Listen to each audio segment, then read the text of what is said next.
안녕하십니까, 박통호 신부입니다. 지난주에도 말씀드렸습니다. 저는 서울교구의 사당동 성당에서 협력 사목을 하고 있습니다. 지난주일 또 그전 주일에는 인간의 활동과 복음화와 관련해서 말씀을 드렸는데요. 예를 들어서 지난해에 우리 사회에서 발생했던 정치 영역에서의 12.3 내란 혹은 12.3 비상계엄 사태를 보면서 그런 일들이 우리 복음화 혹은 교회의 신앙 또 그리스도의 신앙과 어떤 관계가 있고 또 어떻게 그것을 성찰할 수 있는지 말씀을 드리면서 모든 인간의 활동, 크게 보면은 정치 활동, 경제 활동, 문화 생활, 그리고 종교 활동, 그리고 또 과학 및 과학 기술의 활동, 그런 모든 인간의 활동은 개인적이든 그런 분야별 활동이든 간에 세 가지를 항상 지향해야 한다고 우리 가톨릭 교회는 믿고 또 가르치고 있는데요. 첫 번째로는 인간의 존엄이고 그 존엄을 발현하는 인간의 기본적인 권리들입니다. 두 번째로는 공동선이라고 말씀드렸습니다. 공동선은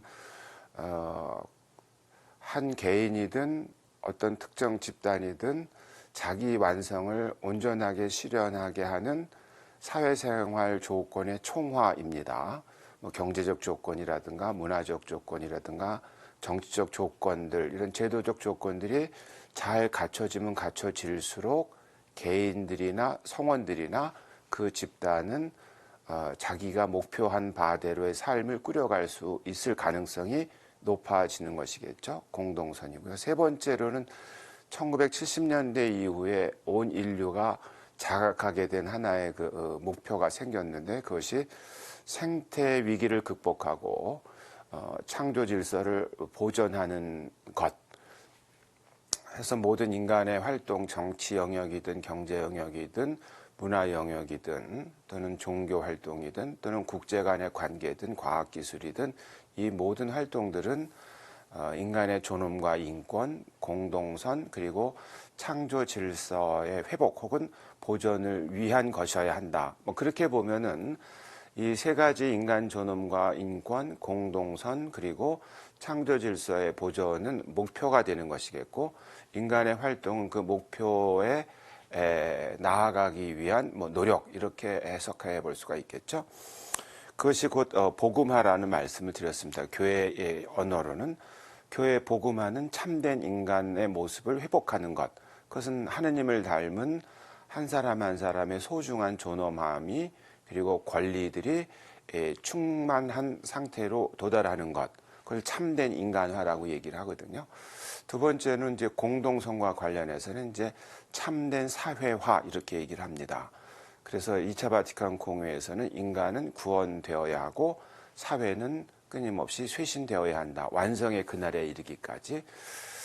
복음화를 그래서 참된 인간화와 참된 사회화라는 표현으로 나타낼 수가 있고 또 최근에 들어서 앞에서 말씀드린 것처럼 창조 질서의 보존 역시 복음화의 사명에 중요한 몫을 차지하게 된다. 이렇게 말씀을 드렸습니다. 그러면서 그것이 곧 그리스도 교회 사랑의 발현임을, 사랑의 힘임을 지난주에 말씀을 드렸었는데 그러면서 예수님 시절에 그 사랑의 행위들, 배고프고 목마르고 헐벗고 떠돌아다니고 갇혀있고 병들어 누워있는 사람들을 개별적으로 또는 그 그룹에서 집단에서 보살피는 것, 그것이 아마 최후 심판에서 예수님께서 말씀하시는 이웃사랑의 어떤 표현 양식이었을 것입니다만 시대가 지나면서 또는 산업이 발전하면서 이 사랑을 사회 제도 차원에서 구현해야 한다라는 필요성이 대두가 되고 당위적으로 그것이 확인이 되는 것이죠. 그것을 이제 정치 및 사회 차원의 사랑이라고 이렇게 말씀을 드립니다. 그래서 우리 교회에서는 인간의 그 모든 활동들이 안에 이런 사랑의 힘이 왕성하게 활발하게 작동하도록 우리 교회는 그 누룩으로서 또는 그 초대자로서 또는 그 인도자로서 또는 표지로서 활동합니다. 그런 것을 이제 복음화 사명이라고 얘기를 하죠. 그러면서 지난주에 그리스도 교회 사랑을 얘기하면서 이런 개별 행위의 사랑뿐만 아니라 사회적 중재, 도구, 제도, 법을 활용하는 사랑의 그 행위를 말씀드리면서 그리스도 교회 사랑은 한 걸음 더 나아가서 뭐 원수까지도 사랑한다. 뭐 이런 그 예수님의 그 가르침을 우리가 포기할 수 없는 바탕에서 아무리 우리가 노력을 하더라도 사회 안에는 이해관계가 다르고 가치관이 다르고 또 여러 가지 그 삶의 토대가 다르기 때문에 갈등이 발생할 수 있는데 그 갈등을 해결하는 방법은 몇 가지가 있죠. 첫째로는 아예 외면하는 게 있겠죠. 뭐 흔히 도피주의라고도 얘기할 수 있습니다만 우리 그리스도 교회에서는 예수님의 행적을 놓고 볼 때도 그 갈등을 외면하거나 회피하는 것은 옳지 않다고 그렇게 성찰을 합니다. 두 번째는 제일 손쉬운 방법이기도 하고 뭐 속 시원한 방법일 수도 있는데 힘으로 그 갈등을 해결하는 겁니다. 통상적으로 뭐 폭력을 어떤 그 수단으로 사용하겠죠. 힘으로 억압한다거나 아니면 힘으로 양보를 강요한다거나 또 힘으로 용서를 강요한다거나 이런 일들이 갈등을 해소하는데 선택하는 방법으로 채택이 됩니다. 역사 속에서는. 아마 우리 시청자 여러분들도 주변에서 그와 같은 경험을 하지 않을까 생각을 합니다. 근데 이 경우에는 갈등이 해결되어서 새로운 차원으로 이렇게 도약하는 것이 아니라 갈등을 강제로 묻어놓거나 아니면 심지어는 또 다른 갈등을 촉발하기 위해서 스멀스멀 이렇게 널리 확산되거나 더 나아가서는 이것이 폭발할 때를 기다리는 더 큰 충돌을 야기하는 극단적으로는 뭐 집단과 집단 사이에 물리적 충돌 내지는 뭐 전쟁까지 가죠. 그런 일이 발생할 수 있기 때문에 그럴 가능성이 언제나 잠재해 있고 그 가능성을 키우기 때문에 갈등을 힘으로 해결하는 것은 바람직하지 않다.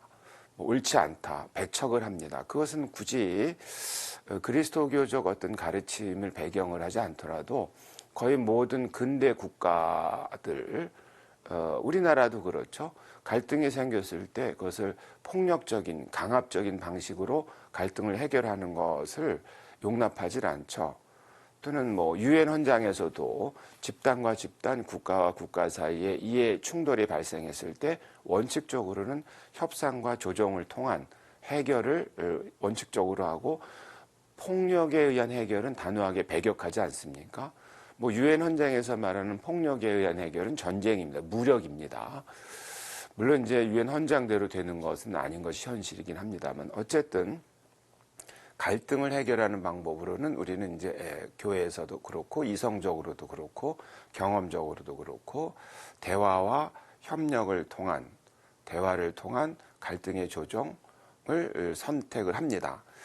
그런데 아무리 그렇다 하더라도 남아있는 흔적들이 있겠죠. 우리 뭐 개인적으로는 우리가 죄를 범하면 죄의 흔적이 남는 것처럼 갈등을 대화를 통해서 해결했다 하더라도 말하자면 피해를 준 쪽 또는 피해를 입었다는 쪽에서 서로 상호 간에 용서라든가 화해의 길을 반드시 거쳐야 된다라는 것이 우리 교회의 변함없는 가르침이고 그런 맥락에서 원수까지 사랑하라는 얘기를 하는 겁니다.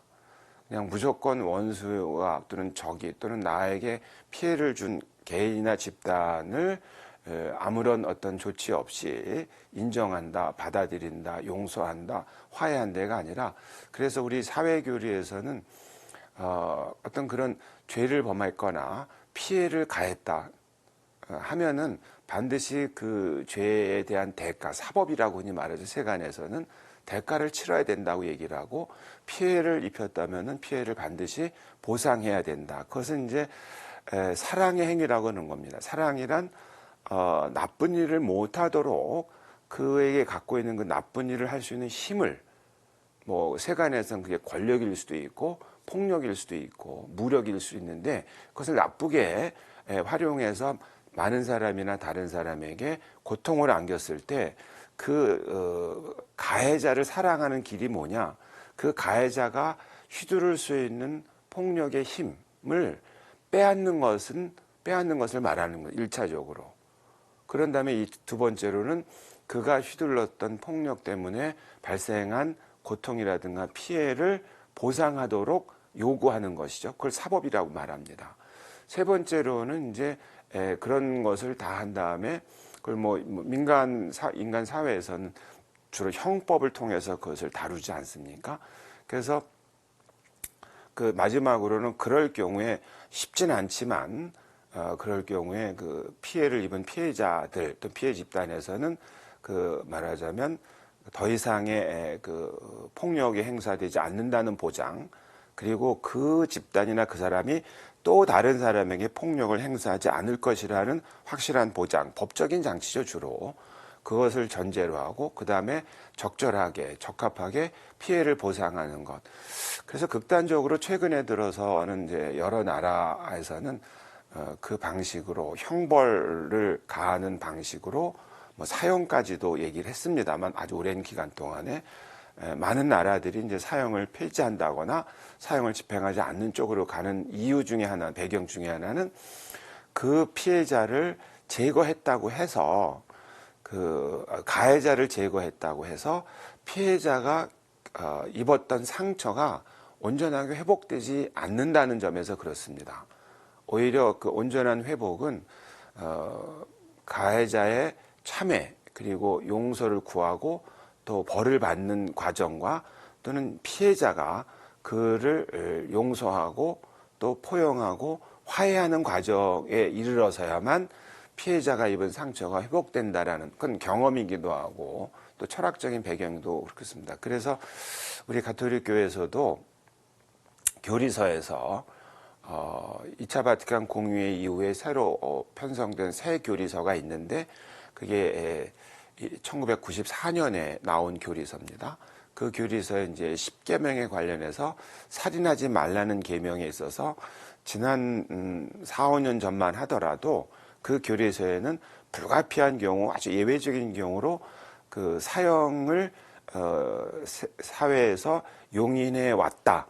그 정도 표현이었는데 인정한다, 지지한다는 표현이 아니고 프란치스코 교황이 2년 전에 아예 그 대목을 완전히 빼고 그 대목을 빼고 복음의 전통에 비추어 볼 때 더 이상 사형은 용납할 수 없다. 그리고 우리 교회는 세계 곳곳에서 사형 폐지를 위해서 헌신 노력한다라고 그 대목을 한 항목만 따로 교리를 개정하기에 이르게 됐습니다. 자, 원수를 사랑한다. 그리스도교의 사랑을 얘기하면서 원수까지 사랑한다고 할 때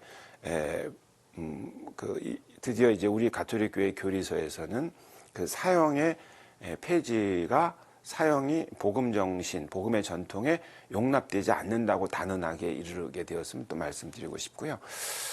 또 오늘 이제 이야기를 또 시작하면서 우리 사회를 보면은 이런 적대감이라 그럴까요? 서로 미움이라 그럴까요? 또는 대립이라 그럴까요? 그런 현상들을 자주 보입니다. 특별히 이런 그 정치적인 어떤 현안이 발생했을 때 더 또렷하게 나타나는 것 같습니다.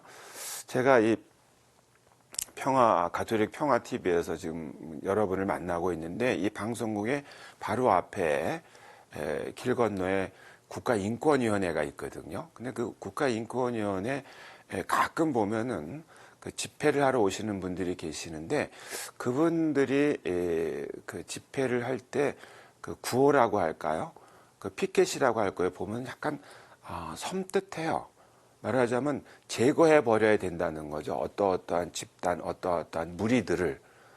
국가인권위원회 앞에서 그런 그 피켓을 들고 서 계신 분이라든가 또 이렇게 구호를 외치는 분들 또 현수막을 펼치고 있는 거 보면 어쩌면은 저렇게 증오심까지 내포되고 또는 적개심, 그래서 아예 없어져야 될 대상으로 누군가를 특정한다는 것이 곳곳에서 우리 사회에서 자주 어떤 사회적 현안이 있었을 때 돌출되는 것 같습니다. 그 지난해 그 12.3 뭐 비상계엄 혹은 12.3 내란과 관련해서도 시간이 한참 지난 다음에 말하자면은 특정 세력은 세력이 형성이 되고 특정 세력의 어떤 그 목소리를 통해서 어떤 영향력을 행사하고, 근데 그 영향력이 선한 영향력을 행사하는 것라기보다는 또는 그분들의 주장하는 바대로 무엇인가 그 목표를 이룬다는 그 목적에 도달하는 방법으로 뜻을 달리하거나 생각을 달리하거나 또는 태도를 달리하는 사람, 집단을 없애버려야 된다. 척결이란 표현을 쓰고 했잖아요. 뭐 계엄 포고령 같은 데 보면은 어떻게 이렇게 섬뜩한 언어가 아무렇지도 않게 대중들 사이에서, 우리들 사이에서 그렇게 뿌리내리게 되었을까 좀 생각을 해봤습니다. 우선은 제가 우리 시청자 여러분이 본인 스스로를 생각하실 때 나는 진보다, 뭐 나는 보수다, 나는 좌파다, 나는 우파다, 또는 나는 애국자다, 나는 뭐 사회주의자다, 이렇게 용어를 쓰지 않습니까?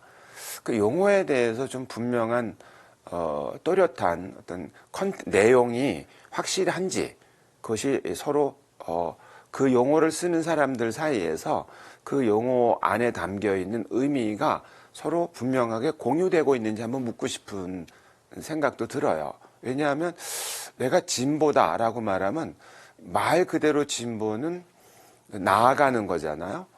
그럼 나아간다고 말할 때 통상적으로 우린 목적지를 분명히 해야지만 나아가는 것이 의미가 있지, 목적지가 없이 나아간다는 거 우리는 방황한다는 거잖아요. 그럼 진보라고 하는 하신다면 나는 또는 나와 이 진보라는 용어를 쓰는 사람들은 어디를 향해 가고 있는가에 대해서 좀 합의했거나 또는 또렷하게 그 그림을 그려놓은 게 있는지, 또는 나한테 그런 게 있는지, 혹시 나는 진보입니다라고 말하는 분들은 한번 좀 생각해 보셨으면 좋겠고, 또 반대로 우리가 보수라고 말할 때는 뭐 어원으로도 그렇고 말 그 자체의 뜻은 무언가를 보호하고 지킨다는 거잖아요. 그럼 무엇을 보호하고 무엇을 지키는가? 그 무엇이 내가 지키고자 하는 것, 내가 보호하고자 하는 것이 뭐냐에 대해서 좀 분명하게 그 말을 쓰는 사람들이 그 내용을 분명하게 인식하고 또렷하게 그림을 그리고 인식하고 있는지, 또 내가 좌파다 그러면 도대체 좌쪽, 왼쪽이잖아요.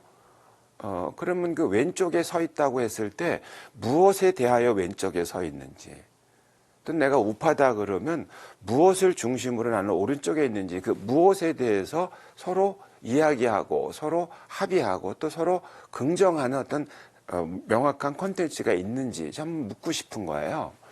근데 저는 가끔 두 가지를 좀 또 여기 덧붙이고 싶은데, 우리 사회에서 진보든 보수든 좌파든 우파든, 또 심지어는 그 계엄 포고령에 나오는 뭐 거기 나왔던가 공산 전체주의요, 뭐 그런 용어들 있지 않습니까? 그럴 때 공산이라는 말에 대해서 어떤 내용으로 그 공산이라는 말을 쓰고 있는지, 또 전체주의라는 말에 대해서는 어떤 내용을 쓰고 있는지, 일단 부정하는 언어잖아요. 그럼 공산하고 정반대된다고 하면 나는 뭐를 지향하는 건지, 그럼 공산이 아니면, 공산이라는 말 그대로 말하자면 공동으로 생산하고 소유하고 유통한다, 공동이잖아요. 그런 뜻이겠잖아요. 어떤 자원을. 그럼 우리 사회에는 그런 건 없는지, 예를 들어서 도로라든지 또는 뭐 전기라든지 물이라든지 이런 것들은 상당 수준의 공산적 성격 아닙니까? 통상적으로 이제 사회주의적 성격이라 그러죠. 그럼 그것까지 부정할 것인지, 그럼 모든 걸 전부 다 공이 아니고 이제 공동이 아니고 그럼 개별이라 그러면 나는 개별적으로 도로라든가 전기라든가 수도라든가 하다못해 교육, 내가 그걸 다 혼자서 다 해결하겠다는 것인지, 그건 아니잖아요. 할 수가 없잖아요. 완전한 의미의 공산도 불가능하지만 완전한 의미의 개인의 모든 역량으로 모든 걸 해결하는 것도 불가능한 거예요. 결국은 어느 사회나 이 두 가지의 극단 안에서, 양극단 안에서 어느 지점에선가 협의를 해야 되고 타협을 해야 되고 동의를 해야 되는 거거든요. 예를 들어서 도로만 하더라도 공공의 도로가 있고 사도가 있는 것 아닙니까? 뭐 의료 같은 경우도 공공의료가 있다면 또 공공의료가 아닌 영역도 있는 것 아닙니까? 교육도 공교육이 있다면 사교육이 있는 것 아닙니까? 그거를 마치 두부 자르듯이 잘라가지고 이거는 악, 이거는 선 이렇게 말할 수가 없음에도 공산이란 말에 대해서 부정적인 혹은 악마화시키는 언어를 쓰고 또는 전체주의라고 말하면 전체주의하면 이제 토탈리테리아니즘이라 그러거든요. 물론 그것이 역사 안에서 어떻게 발현됐느냐에 대해서 말이 많죠. 이론도 많고요. 아주 단순하게 말하면 전체는 부분하고 대립되지 않겠습니까? 부분. 그러면은 부분은 절대적으로 선하고 그 전체는 절대적으로 악합니까? 아니죠. 사람 몸을 놓더라도 몸 전체가 있고 부위가 있잖아요. 근데 이 둘을 대립해서 놓고 하나를 부정하고 하나를 긍정하도록 강요한다면, 그러니까 제가 드리고 싶은 말씀은 첫 번째로는 그런 용어에 대해서 우리가 정치 영역이든 경제 영역이든 사회생활 하면서도 그렇게 쓰고 있을 때 과연 그 내용에 대해서 우리는 얼마나 선명하고 또렷하게 그 의미를 확인하고 있는가 좀 물어봐야 되겠고, 그 다음으로는 이것이 좀 우리 가톨릭 교회에서 우려하는 바가 뭐냐면, 이렇게 언어를 그것이 정의에 관한 것이든 공정에 관한 것이든 자유에 관한 것이든 민주에 관한 것이든 이 언어를 불투명하게 만들어서 또 언어의 의미를 왜곡시켜서 사람들한테 말하자면 사용하도록 하고, 사람들은 그 다음부터는 혼돈의 상태죠. 대표적으로 성경에서 말하는 게 바벨탑이 아닙니까? 그리고 바벨탑에서 사람들이 각자 다른 언어를 말하면서 분열하는 모습을 그리지 않습니까? 바벨탑의 붕괴에서 얘기하는 것이. 그런데 오늘날에 우리 교회가 우려하는 바는 바로 이런 언어의 의미를 찌그러뜨리거나, 표현은 그대로 찌그러뜨리거나 왜곡하거나 변질시켜서 사람들에게 쓰게 하고, 그러면 당연히 사람들은 그렇게 모호하거나 또는 변질되거나 왜곡된 언어에 사로잡혀서 또는 거기에 행동 양식을 맞추어서, 그러면 당연히 그것과 반대되는 어떤 사람이나 경향이나 집단을 뭐 악마하거나 부정하는 데서 또 힘을 얻으면서, 그런 거를 이제 교회는, 가톨릭 교회에서는 디바이드 앤 룰이라는 얘기를 합니다. 사람들을 자꾸 분열시키고 쪼개고 나눈 다음에 지배하는 거예요. 그럼 누가 거기에서 이로움을 취하는가? 사람들끼리 싸우게 하고 누군가는 이로움을 취하는 구조라고 모든 형제라는 회칙에서는 앞부분에서 아주 분명하게 경계를 합니다. 그래서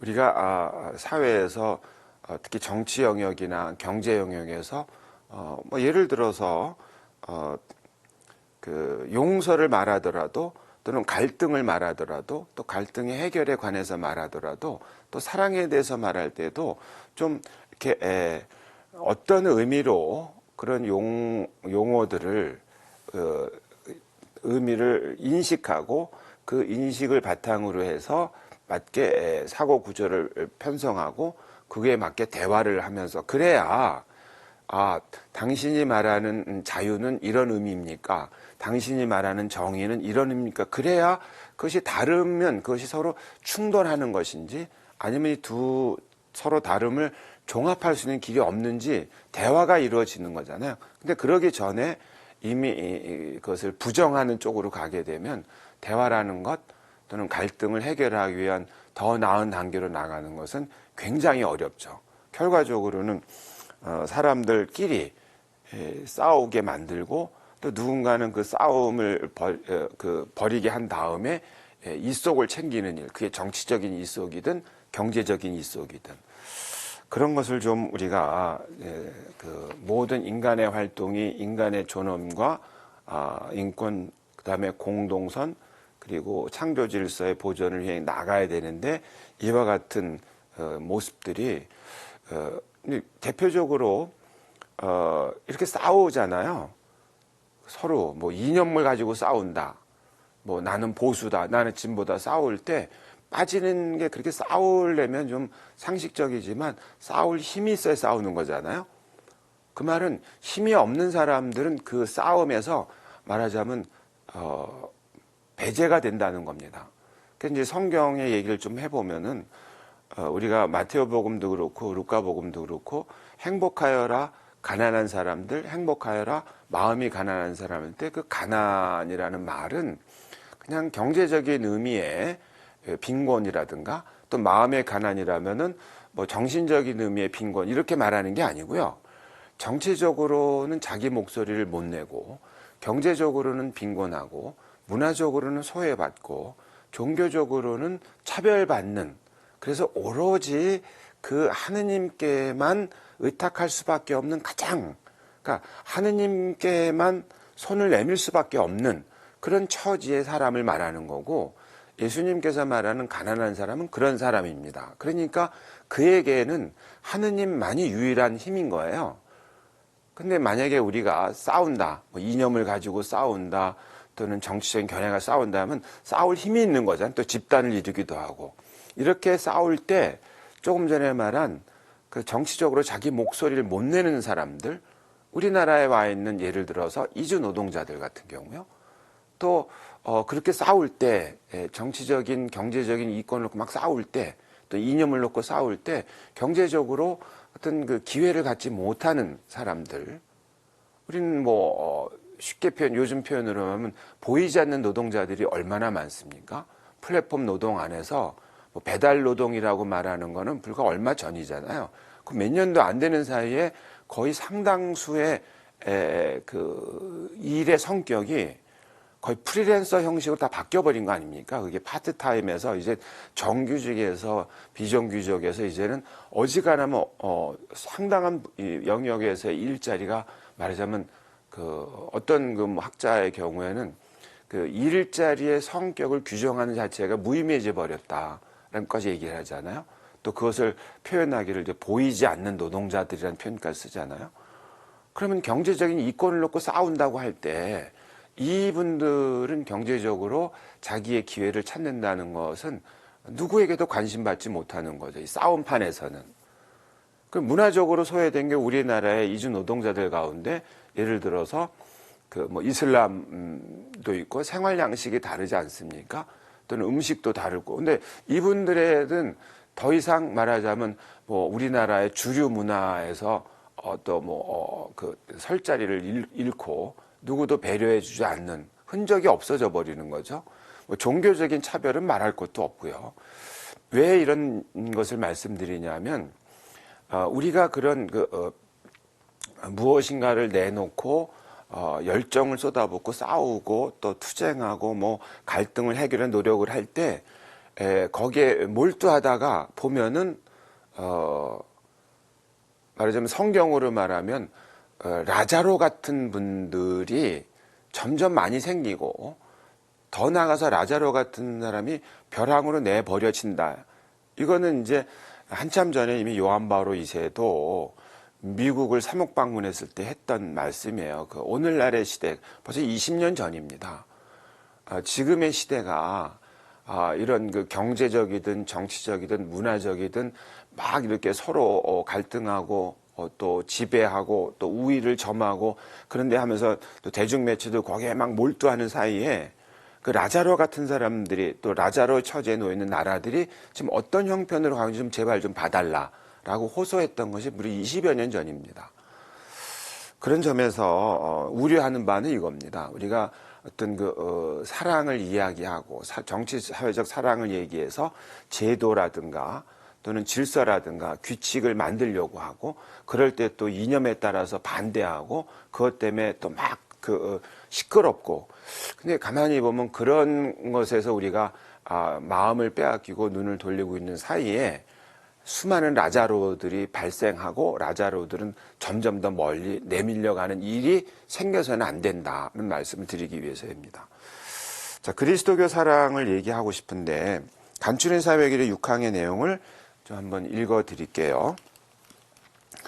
그리스도교의 사랑은 고발하고 제안하며 문화사회적 계획에 투신하도록 이끌고 또한 긍정적인 활동을 고무함으로써 선의의 모든 사람이 진심으로 나름의 기여를 할 수 있게 한다. 그러니까 사랑은 힘이어요. 기세입니다. 그래서 사랑은 뭔가를 움직이게 한죠. 우리 마음의 사랑은 삶을 바꾸게 하거나 행동하게 하거든요. 그런 맥락에서 사랑이 주어가 되는 건데요. 그리스도교 사랑은 네 가지로 여기서 얘기를 하고 있는 겁니다. 하나는 고발한다. 왜냐하면 다른 사람이 어려운 처지에 놓여 있음을 말하자면 어려운 처지로 내모는 무엇이 있을 때, 또 다른 사람이 일어서려고 하는 걸 방해하려고 할 때, 또 다른 집단, 다른 나라에서 온전한 발전을 하려고 했는데 뭐 국제 질서라든가 또 이런 것들이 그 나라의 발전을 구조적으로 제도적으로 억압하고 있는 구조일 때 당연히 사랑은 그런 불의한 모습을 고발해야 되는 거죠. 그러지 말라고. 앞에서 잠깐 용서를 얘기하면서 용서한다는 것은 불의한 힘을 행사하는 사람이 더 이상 그 불의를 저지르지 못하게 그 힘을 빼앗는 것도 사랑이라고 그러지 않았습니까? 그것이 용서로 이른 길이라고 말씀드리지 않았습니까? 그러니까 당연히 그리스도교의 사랑은 불의한 구조라든가 불의한 질서라든가 불의한 행위를 고발해야 됩니다. 이유는 그것과 싸우기 위해서가 아니고 그 불의한 행위가, 불의한 구조가 우리가 사랑해야 될 인간의 존엄을 갖고 있고 권리를 행사해야 될 그 이웃을 고통스럽게 하고 그 이웃을 쓰러뜨리기 때문에 그런 겁니다. 그러니까 불의와 싸우기 위해서 불의한 자가 되려는 것은 아니고요. 그 불의함이 우리가 사랑해야 될 이웃을 억압하거나 고통에 내몰기 때문에 그 불의를 제거해 주기 위해서라도 불의를 고발하는 것이고요. 두 번째로는 제안합니다. 그러니까 비판하고 그러지 말라고 얘기를 하면서도 그럼 어떻게 해야 되는지를 말해야 되잖아요. 그걸 제안이라고 말하고요. 그 다음에 우리가 그걸 다 하는 게 아니고요. 그 사람을 일으켜 세우는 데에는 정치적인 어떤 활동도 필요하고 경제적인 조건도 개선해야 되고 문화적인 양식도 바꿔야 되고 더 나아가서는 종교적인 어떤 힘도 필요하지 않습니까? 그러니까 교회가 그 모든 것을 다 한다고 생각하지는 않습니다. 그래서 조금 이따 다음에 나오는 것처럼 긍정적인 활동을 고무해서 선의의 모든 사람이 나서도록, 그래서 교회의 임무로서는 그 선의의 모든 사람과 힘을 합하여 힘없고 약한 사람들을 일으켜 세우는 일에 있어서 고발도 하고 또는 제안도 하고 또 구체적으로 그 선의의 모든 사람들이 가지고 있는 역량에 도움을 받아서 사회문화적 변화에 나서도록 그렇게 재촉한다. 그것이 그리스도교의 사랑입니다. 그 이웃사랑을 얘기할 때 우리가 단순히 한 사람을 말한다면은 제한적일 수밖에 없죠. 그러나 내가 속한 사회, 그리고 이 속한 사회의 범위를 넓히면 이제 국가가 되는 것이겠고요. 더 나아가서 세계 공동체 생각해 보면은 내 이웃은 지구 반대편에 있는 사람도 이웃이 되는 겁니다. 그래서 가톨릭 교회에서는 착한 사마리아인의 비유 말씀에서 그 율법학자가 예수님께 물었을 때 누가 내 이웃입니까? 라고 물었잖아요. 예수님께. 그때 예수님께서 대답한 게 착한 사마리아인의 비유 아니었습니까? 그리고 얘기를 다 마친 다음에 그 강도당한 사람에게 누가 이웃이 되어 주었느냐고 예수님이 다시 반문하시고 그때 율법학자는 자비를 베푼 사람입니다 하고 답하지 않습니까? 그리고 예수님은 그 사람 보고 가서 그렇게 해라. 이제 이 복음 말씀을 원천으로 삼아서 그 이웃이 누구냐에 대한 이야기를 프란치스코 교황의 모든 형제라는 회칙에서 설명하고 있습니다. 사회 회칙에서. 말하자면은 그 이웃을 우리는 단순히 복음에서는 강도당한 사람이죠. 그러니까 누가 내 이웃이냐라는 질문에 대해서 예수님은 당신은 누구에게 이웃이 되어 주었습니까?로 반문하시는 거거든요. 그럼 오늘날 우리는 이웃사랑을 얘기하면서 누구에게 이웃이 되어 주었는가를 다시 묻게 되는 거죠. 개인일 수도 있고 지역일 수도 있고 국가일 수도 있는데요. 찬미받은 소설의 일칙에서는 자연도 창조 질서도 이웃이라고 프란치스코 성인의 그 태양의 창가를 이제 성찰하면서 말이죠. 그러면 또 어떤 국가도 내 이웃이 되는 거죠. 그리고 그 이웃 가운데 예수님의 그 반문처럼 누구에게 이웃이 되어졌냐. 그러니까 강도당한 사람에게 자비를 베푼 사람이라고 말하지 않습니까? 그러니까 우리가 교회가 말하는 그리스도인에게 우리 교회의 이웃은 물론 모든 사람입니다. 모든 사람이 다 이웃이 되어야 하죠. 하나도 빼놓지 말고. 그러나 사회 안에서, 현실 안에서, 시간과 공간의 제약 안에서 누구에게 먼저 이웃이 되어 주었느냐가 언제나 성찰해야 될 거리이고, 그리고 판단해야 될 기준이 되고, 또 행동해야 될 양식이 되는 겁니다. 먼저 누구에게 이웃이 되어 주었느냐. 당연히 예수님의 그 모든 가르침의 핵심은 가장 힘없고 약한 사람, 힘없고 약한 분야, 힘없고 약한 지역, 힘없고 약한 나라, 그리고 궁극적으로는 하늘, 땅, 또 묻 생명 모두가 먼저 우리가 다가가서 이웃이 되어줘야 될 사람들 또는 분야다, 이렇게 정리할 수가 있습니다. 그리고 그 이웃사랑을 실천할 때, 이제 지난주에도 말씀드렸지만 사회 정치 차원의 어떤 그 복음화 혹은 사회 정치 차원의 사랑이 요구되는데, 이 내용을 한번 좀 또 여러분에게 직접 한번 소개해 보겠습니다. 간추린 사회교리 208항인데요. 사랑과 관련된 내용입니다. 사회적 차원에서 이웃을 사랑한다는 것은 상황에 따라 사회의 중개를 활용해 이웃의 삶을 개선하고 이웃의 가난을 초래하는 사회적 요인들을 제거하는 것을 말한다. 앞에서 그리스도교의 사랑은 고발한다, 제안한다, 사회문화적 계획에 투신한다. 그리고 선의의 사람들이 나름대로 그 공동선을 실현하는데, 사랑을 실천하는데 이바지하도록 한다. 그것이 그리스도교 사랑이라고 말씀드리지 않았습니까? 같은 내용인데요. 사회적 차원에서 이웃을 사랑한다는 것, 상황에 따라서입니다. 역량이 안 되거나 조건이 안 되는데 주장한다고 내세운다고 될 수 없습니다. 예를 들어서 사회 중개를 활용해서 이웃의 삶을 개선한다. 이웃의 삶을 개선할 때 자연스럽게 경제적 조건도 개선해야 되고, 문화적 조건도 개선해야 되고, 정치적 조건도 개선해야 되잖아요. 당위적으로는. 근데 예를 들어서 그 기준은 누가 정했는지 모든 사람이 다 동의하는 건 아니겠지만, 최빈국이라고 있거든요. 그걸 나눴어요. OECD, 선진국 그룹, 자기네들끼리 막 나누죠. 50 클럽이라든지, OECD라든지, 또는 이름에서 이제 신흥경제 대국, 신흥국, 새롭게 떠오르는 국가, 경제적으로요. 그 다음에 최빈국 이렇게 나누거든요. 그 최빈국의 상황에서 어떤 사회적 중재, 어떤 제도를 마련했다고 쳐요. 어떤 좋은 제도를, 우리나라와 같은 예를 들어서 기초생활 수급 제도를 만들었다고 쳐요. 사회적 중재죠, 그게. 사회적 어떤 도구 같은 거니까요. 질서, 제도, 법 같은 거거든요. 근데 기초생활에 필요한 서비스를 받을 권리가 있다. 법적으로는 만들었어요. 제도적으로는. 근데 만약에 최빈국이라는 그 조건에서, 상황에서 기초생활에 필요한 서비스를 제공할 역량이 안 되잖아요. 없잖아요. 그 한 나라 안에서는. 그러니까 상황을 항상 따라야 되는 거죠. 고려해야 되는 거죠.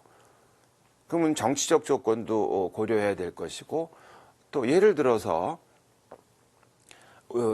이제 우리나라와 같이 또는 뭐 이른바 선진국 같은 데서 개인주의 문화라든가 소비주의 생활 양식이 아주 익숙해요.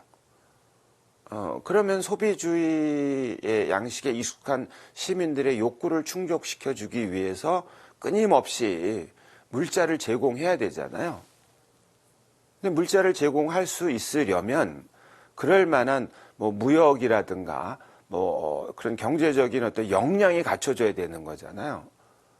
그러니까 경제적인 역량이 갖춰지지 않았는데 소비주의적 욕구를 충족시켜 줄 수가 없어요. 그러면은 사회적 중재는 이럴 때 어떻게 하겠습니까? 시민들은 욕구가 크고 사회적인 중재의 제도나 질서를 마련할 역량은 없으면 그러면 불만족스러워지는 것 아니겠습니까? 반드시 시대적 조건과 또는 그 지역적 조건과 그런 사회적 조건을 항상 고려할 수밖에 없는 겁니다. 어쨌든 그렇게 그 사회적 중재를 활용해서 이웃의 삶을 개선하고 또는 사회적 중재를 향해서 이웃이 가난에 빠지지 않도록 그렇게 해주는 것, 그것이 사회적 차원의 사랑이다. 제가 조금 전에 말씀드린 우리나라에서는 완벽하냐 완벽하지 않느냐, 그 내용이 어느 정도로 충족됐냐 충족되지 않았느냐는 차치하고도 적어도 제도적으로는 기초생활수급 그러니까 우리나라의 시민은 기초생활에 관한 서비스를 받을 권리가 있다라고 법적으로 만들어버린 거예요. 그런데 이것에 대해서 또 논쟁이 벌어지지 않습니까? 그 논란이 벌어지는 건, 아니 왜 시민이 필요한 기초생활에 관한 서비스를 국가가 왜 제공해야 돼? 말하자면 퍼주기 해야 되냐? 왜 그 사람한테 돈을 써? 아까운 세금을. 이런 논의를 주장하는 사람들이 있죠. 이른바 우익 혹은 자유주의라고 내세우시는 분들이, 혹시 앞에 조금 전에 내가 쓰고 있는 나는 자유주의자다, 나는 우파다라고 말하시는 분들 가운데 기초생활에 필요한 그 서비스가 없는 분들, 그러니까 전기라든지 식량이라든지 주거라든지 또는 의료 이런 데서 굉장히 열악한 조건에 있는 분들 가운데 나는 자유주의자야 라고 주장하고 생각한다거나 혹은 나는 우파야라고 하시는 분들이 계시다면 한번 자문해 보시기 바랍니다. 나의 주거 조건, 의료 조건, 또 그 식량 조건 또는 이런 것들을 내가 혼자 알아서 다 해라 라고 지금 말하고 있는 것에 동의할 것인지 말이죠. 내 처지가 어떤지에 따라서. 그러니까 이런 것들이 사회적 중재를 활용해서 적어도 한 시민의 삶을 고통에 빠지지 않도록 하는 안전장치와 같은 것이거든요. 그럼 삶을 개선하는 것은 또 다른 방식이 있겠죠. 통상적으로 얼마 전에 이제 우리 사회에서 논란이 됐던 게 세금과 관련된 거 아닙니까? 그래서 예를 들어서 금투세라고 흔히 짧게 말하지만 금융투자와 관련한 세금에 관해서 논란이 많았잖아요. 그런 경우도 우리가 삶을 개선하기 위한 방법이 된다? 소득을 높임으로써 아니다. 삶을 개선하는 방법에 도움이 되지 않는다. 논란이 되는 거예요. 그러니까 사회적으로 사랑한다는 것은 그러니까 사회적 중재를 활용해서 한편으로는 삶을 개선하는 쪽으로, 한편으로는 삶이 어려운 처지로 빠지는 것을 막는 쪽으로, 방지하는 쪽으로 작동하는데, 그 방법에 있어서 좌파냐 우파냐 진보냐 보수냐에 대해서 정직하게 주장하는 바, 생각하는 바 또는 내세우는 것들을 공개적으로 정직하게 대화하고 토론해야 하는데, 안 하는 대신에 5초 만에 너는 우파지, 너는 좌파지, 너는 진보지, 너는 보수지 해가지고 대화가 더 이상 안 되고 대신에 싸움이 나는 거죠. 근데 조금 전에 말씀드린 것처럼 이와 같은 사회적 중재의 기능, 이건 사회적 중재 자체가 옳다 그르다가 아니라 이 사회적인 중재 장치, 사회적인 사랑의 장치가 사람의 삶을, 인간의 존엄과 인권을 증진하는 데 이바지하느냐, 어떤 방식으로 이바지할 것이냐에 대한 논의여야 되는 겁니다. 그러니까 목표, 인간의 존엄, 인간의 기본적인 권리들, 공동선, 또 생태, 이런 목표를 잃어버린 채 그 목표에 도달하는 길이 여러 가지 길이 있을 수 있는데 그 길은 절대적이지 않다. 그런 점에서 목표가 또렷하면, 목표에 대해서 합의가 이루어지면 서로 다른 길에 대한 대화는 얼마든지 가능하고 그 대화를 가능하게 하는 것이 사회정치 차원의 사랑의 힘이다. 이런 말씀을 드리고 싶은 겁니다. 그러면 이 사회정치 차원의 사랑을 실현하기 위해서는 어떤 여러 가지 문제들이 있지 않습니까? 해결해야 될 문제. 이 문제에 대해서 그걸 사회 현안이라 그래요. 정치 현안이든 경제 현안이든 또는 문화적인 현안이든 또는 그 종교나 과학기술의 현안이든 간에 이 현안들이 있는데 이건 풀어야 됩니다. 이걸 푸는 이유는 삶을 개선하기 위해서, 더 나아가서 좀 더 세분하면 거듭 말씀드리지만 인간의 존엄과 인간의 기본적인 권리들의 존중과 공동선의 함양과 그리고 창조질서 보존을 위해서 이 인간의 우리 사회에서 개인이 아니라 인격적이고 영적이고 정신적인 게 아니라 사회적으로 함께 풀어야 될 어떤 걸림돌들은 풀어야 되고, 그리고 그것을 개선하기 위해서는 또 길을 만들어내야 되지 않습니까? 그렇기 때문에 그것을 사회 현안이라 그래요. 그 사회 현안이 무엇인지 확인을 하고 그 사회 현안에 대해서 교회는 4가지의 어떤 그 구성 요소로 접근을 하고 싶어 합니다. 그걸 우리 사회교리에서는 첫 번째는 당연히 우리 그리스도 교회니까 성경의 가르침 또는 교회의 가르침을 기본으로 하죠. 그게 우리는 신앙이라고도 말할 수 있고 신학이라고도 말할 수 있습니다. 근데 그것이 사회적 조건을 항상 고려해야 되니까 그 해석하거나 분석하거나 또는 접근하기 위한 방법론에서 철학적 도움을 받습니다. 인간관이 어떤지, 세계관이 어떤지 그 철학적 도움을 받아야 되고, 세 번째로는 과학적 도움도 받습니다. 인문과학, 사회과학, 자연과학의 도움을 받습니다. 그리고 과학기술의 도움도 받아야 됩니다. 그리고 마지막으로 4번째로는 경험이죠. 인류가 그 개인이든 집단이든 경험을 통해서 축적된 지혜, 이렇게 복음의 가르침 그리고 철학의 방법론과 결과, 과학의 방법론과 결과, 그리고 인류의 지혜인 경험을 다 엮어서, 그럼 교회는 여기서 무슨 역할을 하냐? 이것을 서로 대화하고 협력하고 길을 찾는데 초대자가 된다, 중재자가 된다, 또는 거기에 말하자면 장을 만드는 중개자로서 역할을 한다는 거죠. 그럼으로써 한편으로는 삶을 개선하는데, 또 다른 한편으로는 삶이 나빠지는 것을 막는데 교회가 이바지하고자 한다는 겁니다.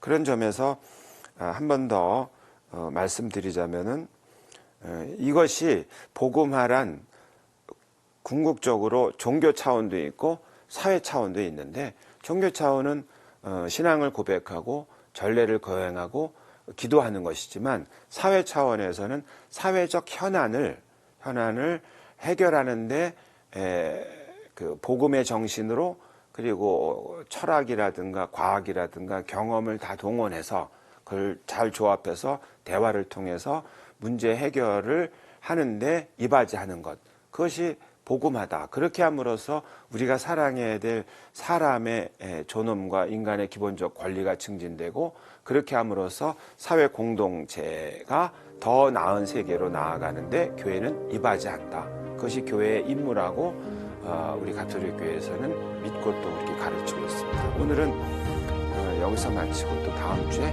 또 찾아뵙도록 하겠습니다. 감사합니다.